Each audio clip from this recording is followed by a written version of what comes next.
What's up, guys? Welcome in. Today we're going to be taking a look at WHMCS and its Crons folder. How to move it outside of the public HTML folder, making your WHMCS more secure.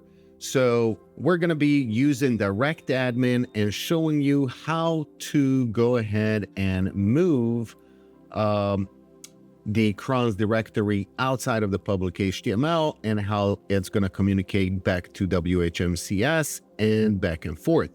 So let's go ahead without further ado and take a look. So we're inside the direct admin. This is the Crons job that's set up to run every 5 minutes on your web hosting environment.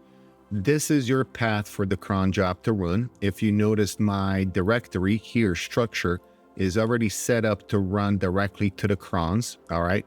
And this is just a test environment. You can set it up any way you want. If yours looks like, let's say, you can name it anything you like, guys. I mean, at this point, the folder can be renamed to anything you like. So this is the path, all right? Now let's go ahead and take a look at the file manager. So we're going in, we're going to go to the public HTML. Inside the public HTML, if you have your WHMCS inside the folder, it's going to be here. If you have it in a subfolder, such as billing, clients, or anything like that, you're going to click that, and now your WHMCS is going to be listed. There's going to be a folder here that's going to say clients. So we're going to right click on that folder. We're going to click on move to, we're going to delete public HTML, boom, like that. And we're going to click on move. Once you do that, your Crons folder basically is going to be relocated to, top.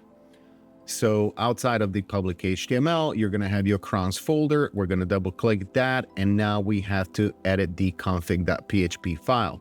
Note, in your default setting, it might be config.php.new. So we'll rename it to config.php. We'll click on edit.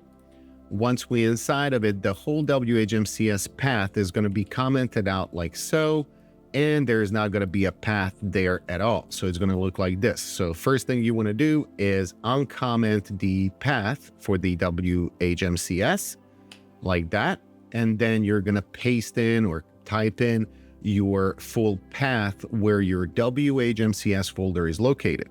Once you're done with that, you're going to click on Save File, and now your Crons job is set up where it can read and know where your WHMCS directory is located.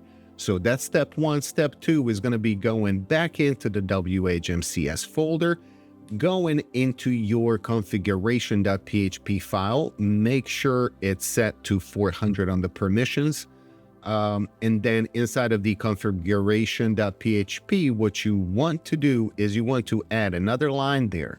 At the bottom of the file, you want to add this line. Basically, you're telling WHMCS installation where the Crons directory is located.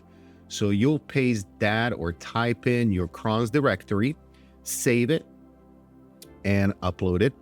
So now your WHMCS knows where the Crons directory is, your Crons directory knows where your WHMCS installation is, and they can communicate back and forth. And before we go any further, there's one more step. So also on your Crons, make sure that you have correct path once you do move it outside of the public HTML, because if you have an old path, for example, if we had your domain name, public HTML/crons or whatever /WHMCS.